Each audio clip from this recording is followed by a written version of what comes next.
حاضرین مکرم، استاد نعمان علی خان۔ السلام علیکم ورحمۃ اللہ وبرکاتہ۔ الحمد للہ رب العالمین والصلاة والسلام علی سید الانبیاء والمرسلین وعلی آلہ وصحبہ اجمعین، اما بعد۔ پہلی بات میں یہ کہنا چاہوں گا کہ پنجاب یونیورسٹی کے اسٹوڈنٹس کی کچھ اور ہی انرجی ہے۔ اللہ تعالیٰ نے مجھے اس ٹور کے ذریعے بہت سارے نوجوانوں سے ملنے کا موقع دیا ہے، بہت سارے لوگوں سے بات کرنے کا موقع دیا ہے، اور جہاں جہاں میں گیا ہوں کچھ سوال ایک جیسے آتے گئے ہیں، کئی جگہ منفرد سوال بھی ہیں، لیکن کچھ سوال جو آتے گئے ہیں ان میں ایک چیز کامن ہے، تو میں وہاں سے بات شروع کرنا چاہ رہا ہوں، اور میں نے کہیں بھی جا کر اس بات کا تفصیلی جواب کسی آڈینس کے سامنے نہیں رکھا ابھی تک، وہ میں آپ کے سامنے رکھنا چاہ رہا ہوں۔ ہر جگہ بات ہوئی ہے صبر کے بارے میں۔ ایک بچی نے سوال پوچھا تھا کہ کیا میں اپنی زندگی میں اسی طرح سفر کرتی رہوں، یا پھر جو لوگ مجھے کہتے ہیں صبر کرو صبر کرو صبر کرو، میں صبر کر کر کے ہی مر جاؤں۔ تو یہ صبر کا جو سوال ہے نا، یہ کافی آیا ہے پاکستان میں، اور میں بات یہاں سے شروع کرنا چاہ رہا ہوں کہ اصل میں جہاں تک میرا جائزہ ہے، دو صبر ہیں، ایک قرآن والا اور ایک پاکستان والا، وہ دو الگ الگ صبر ہیں۔ قرآن والا جو صبر ہے نا، اس کا بنیادی کانسیپٹ یہ ہے کہ آپ نے حق بات کرنی ہے، اور جب آپ حق بات کرو گے تو آپ کو سامنے سے مخالفت ملے گی، جس سے آپ نے حق بات کرنی ہے شاید اس سے آپ ڈرتے بھی ہوں، جس سے حق بات کرنی ہے وہ آپ پر پریشر بھی ڈالے کہ آئندہ مت کرنا، یہ کیا بات کر دی، جس سے آپ نے حق بات کرنی ہے وہ آپ کو دھمکی بھی دے سکتا ہے، آپ کو نقصان بھی پہنچا سکتا ہے، آپ کو مالی نقصان پہنچا سکتا ہے، آپ کو جسمانی نقصان پہنچا سکتا ہے، ہو سکتا ہے آپ کو نفسیاتی نقصان پہنچا سکتا ہے، لیکن اس کے باوجود آپ نے صبر کرنا ہے اور حق کی بات کرتے رہنا ہے۔ تو اسی کانسیپٹ کو اور جگہ پر اللہ تعالیٰ نے کہا ہے کہ انصاف کے لیے کھڑے ہو جاؤ، اور جب کھڑے ہو جاؤ تو کوئی بھی سامنے ہو اس کے خلاف کھڑے ہو جاؤ، اس کی فکر نہ کرنا کون کھڑا ہے سامنے۔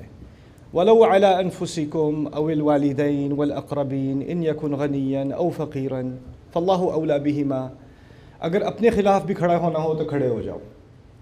دونوں والدین کے خلاف بھی کھڑا ہونا ہو تو کھڑے ہو جاؤ،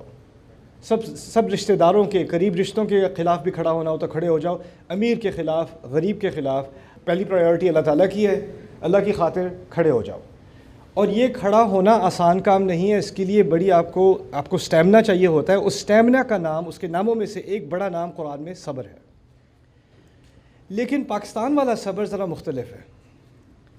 پاکستان والے صبر میں ہے غلط بات ہو رہی ہے، آپ اس کو خاموشی سے برداشت کر رہے ہو، پھر آپ کسی سے جا کے کہتے ہو کہ یہ غلط بات ہو رہی ہے، میں کیا کروں؟ بیٹا صبر کرو، یعنی حق کی بات مت کرو، خاموشی میں صبر کرو۔ قرآن جو واضح الفاظ میں کہہ رہا ہے، یہاں بچے بچے کو یاد ہے، بڑوں کو یاد ہے، چھوٹوں کو یاد ہے، وَتَوَاصَوْا بِالْحَقِّ وَتَوَاصَوْا بِالصَّبْرِ، سب کو یاد ہے، لیکن ہم نے جو صبر بنایا نا وہ ہے إِلَّا الَّذِينَ آمَنُوا وَعَمِلُوا الصَّالِحَاتِ وَتَوَاصَوْا بِالصَّبْرِ۔ میں تھوڑی سی بیچ میں اسکپ ہو جاتی ہے بات، یہ نہیں کہا حق کی بات نہیں کرنا، یہ باتیں مت کرنا، اس سے بڑی مصیبت ہوگی، بس تم صبر کر لو، ہم نے بھی صبر کیا تھا، تم بھی صبر کرو، اللہ تعالیٰ تبدیلی لائے گا۔ اللہ تعالیٰ نے جو تبدیلی لانے والا نظام بنایا نا اپنا، وہ یہ ہے کہ پہلے حق کے لیے انسان کھڑا ہوتا ہے، پھر اللہ کی مدد آتی ہے، اور اس کے مدد کے آنے تک آپ نے حق کی بات کرتے رہنے ہیں اور حق کے ساتھ کھڑے ہوتے رہنا ہے، پھر آخر میں جب اللہ دیکھے گا کہ آپ اس کی مدد کے مستحق ہو، پھر مدد آتی ہے۔ لیکن ہوا ہماری سوسائٹی میں یہ ہے، بہت ساری جگہوں پہ، یہ صرف حکومت کی بات نہیں ہے، یہ صرف اداروں کی بات نہیں ہے، بزنسز کی بات نہیں ہے، ہمارے گھروں میں بھی یہ بات ہو رہی ہے کہ ہم حق کی بات کرنے سے ڈرتے ہیں، ہمیں لگتا ہے بہت زیادہ سامنے سے جو ہے اس کے نتائج ہوں گے، اس کا ہم سامنا نہیں کر سکتے، اور ہمیں سکھا دیا گیا صبر کرو دعا کرو، صبر کرو دعا کرو۔ تو دوسرا جو سوال مجھے پورے ملک میں بار بار سننے کو ملا، یہ دعا کیسی ہے؟ میں دعا کرتا رہتا ہوں، میں دعا کرتی رہتی ہوں، اس کا کوئی جواب ہی نہیں آتا۔ اور یہ میں بھی سوچتا رہا، یہ دعا کا مسئلہ اور کسی ملک میں جا کے گیا ہوں، میں نے کتنے ہزاروں لوگوں سے بات کی ہے، کسی کو دعا کا ایسا مسئلہ ہو نہیں رہا جیسا پاکستانیوں کو ہو رہا ہے۔ تو یہاں دعا کی خاص کیا، اس کا اثر یہاں خاص کیوں نہیں ہے؟ پھر مجھے جا کے بات سمجھ میں آئی، جس طریقے سے دعا کی بات کی جا رہی ہے نا ہماری سوسائٹی میں، وہ یہ ہے کہ آپ نے جو اپنا کردار ادا کرنا ہے نا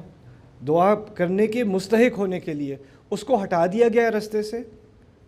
اپنی جو محنت کرنی ہے، مشکلات کا سامنا کرنا ہے، اس کو ہٹا دیا گیا، اور پھر کہا ہے اس کے بجائے آپ دعا ہی کریں۔ یعنی جس چیز کو اللہ تعالیٰ نے آپ کو صلاحیت دی تھی بدلنے کی، اس صلاحیت کا تو آپ انکار کر دو، میں تو کچھ کر ہی نہیں سکتا، میں تو کچھ کر ہی نہیں سکتی، یہ تو ایسے ہیں ویسے، ان کو اللہ ہی بدلے گا، ان سے تو اللہ ہی نمٹے گا۔ ان سے نمٹنے کے لیے اللہ تعالیٰ نے آپ کو بنایا۔ جو بھی مشکلات آپ کے سامنے ہیں نا، اس زمانے میں ان مشکلات میں، اس فیملی میں، اس سوسائٹی میں جس قوم ان مشکلات کا سامنا کرنے کے لیے صلاحیت رکھتی تھی، اسی کو وہاں ڈالا گیا ہے۔ لا یکلف اللہ نفسا الا وسعها، اللہ کبھی کسی انسان پر ایسی تکلیف نہیں ڈالتا سوائے اس کے کہ اس میں اس کی وسعت ہو۔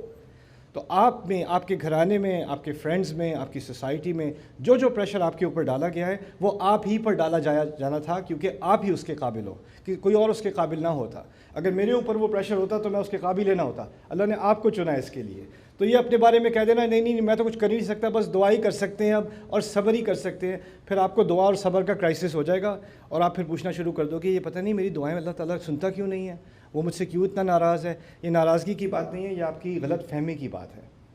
تو اب اگلا سوال جو آتا ہے، جو اصل بات میں آپ سے کرنا چاہ رہا ہوں، میری امید ہے کہ زیادہ دیر میں نہیں لوں گا، لیکن ہو سکتا ہے زیادہ دیر ہو جائے،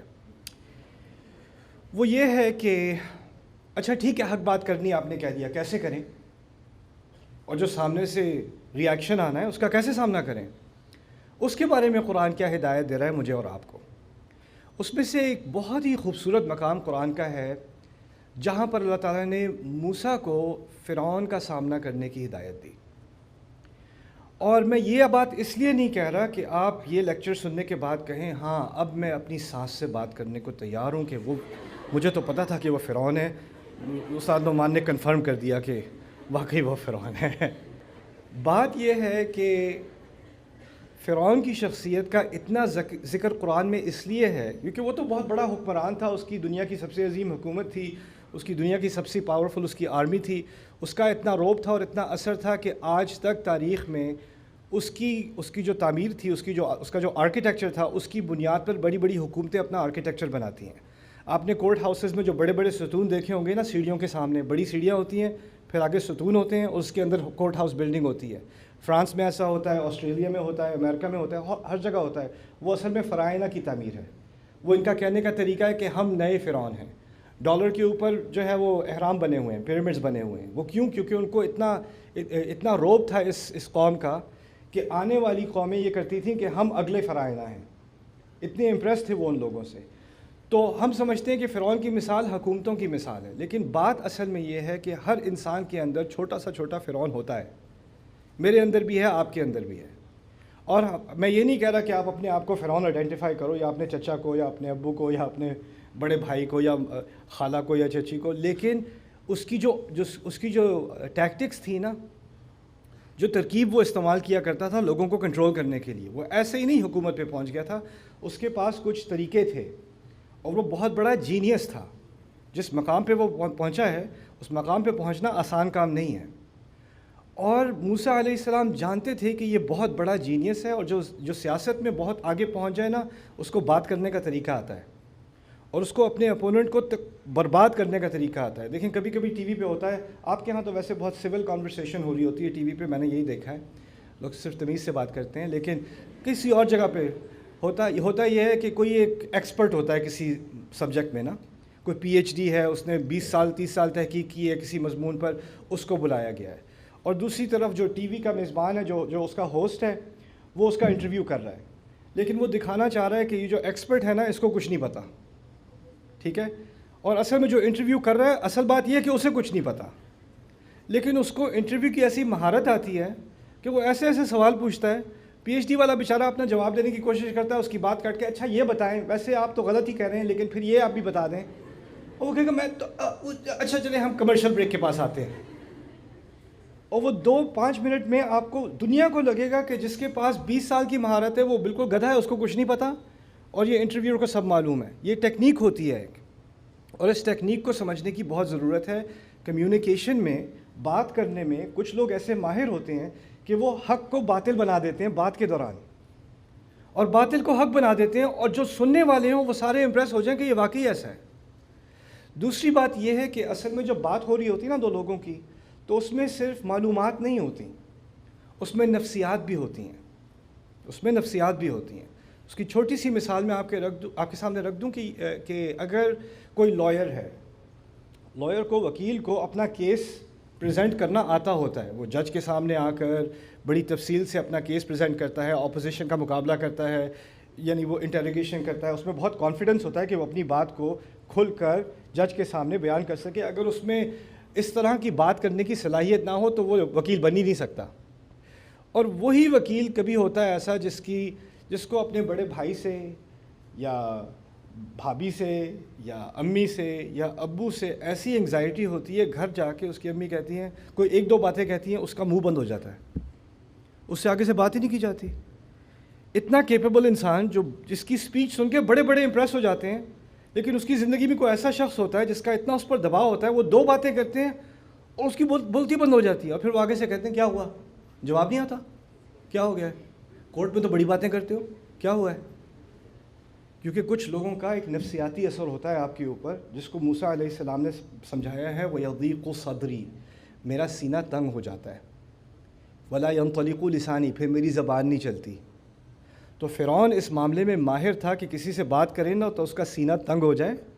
اور پھر آگے سے اس کی زبان بھی نہ چلے. یہ باتیں سامنے رکھ کے اب آپ نے ان کچھ آیات کو میں پڑھوں گا، اور ان آیات میں سے جو درس ہم لے سکتے ہیں تھوڑے سے وہ لیں گے، اور پھر آپ کوشش کرو کہ دیکھو آپ کی زندگی میں کیا یہ چیزیں ہو رہی ہیں کہ نہیں. میں یہ نہیں کہہ رہا کہ جو چیزیں یہ آپ کے ساتھ کر رہے ہیں وہ فرعون ہیں، لیکن فرعون کے ذریعے ہم کچھ سیکھ تو سکیں کم از کم.